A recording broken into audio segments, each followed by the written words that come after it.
Hi, my name is Mychal, and I live in Austin, Texas. I'm a bookbinder. I make leather journals and photo albums. It's an old Italian style of book that monks used to make centuries ago. We have paper custom made for us from recycled fabrics. So we have handmade watercolor papers, handmade hemp papers, and some bamboo papers. And we tear them all to size by hand. We use leather that is surplus from other industries, so leftovers from boot makers, belt makers, and bag makers, because we're trying to have a small imprint. And we cut all of the leather by hand basically with an X-Acto knife.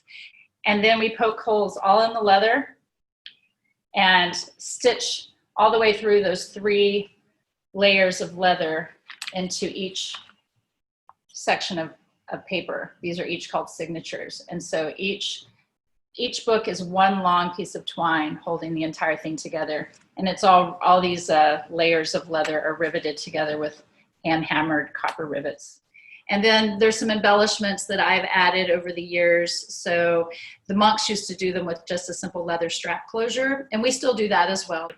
But I also have started doing my own little twist, which is adding old door hinges from the 1800s. So they're Victorian door hinges, and I do a lot of work with those because they come to me all rusty, and I sand them a lot and finish them. And then those are closure mechanisms on some of them, and some of them have old icebox hinges as closure mechanisms, and then we use a padlock to secure them. So a lot of people use my books for journaling or for sketching or taking on special trips.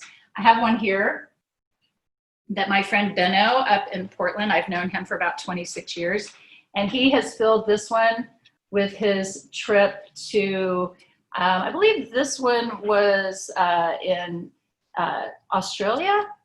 And so he's just traveled all over the world with my books and has filled them with amazing watercolors. I'm always picking up art and different types of hardware around the world. And my mother and I went on a trip to Vietnam and Cambodia last year, and I picked up this piece in Saigon.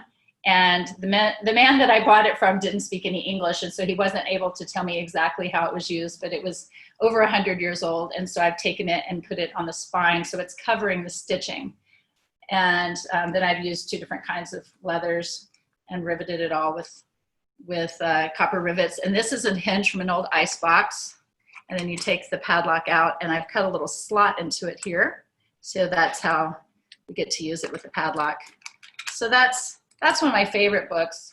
When people have been to my booth or to my store in Austin, that first thing they say is, oh, the smell. There's something about that leather smell, and people hold them up to their nose and go, oh, man. And then I think it also, especially in this day and age when everybody is inundated with devices of all sorts, that they really, you can almost see them relax. It's really fun for me to meet people who also like to journal or to paint or to travel or are sentimental like I am. And so I always seem to have something in common with them, and there's like a bonding moment. And if I didn't have that, I wouldn't be able to do this for 26 years.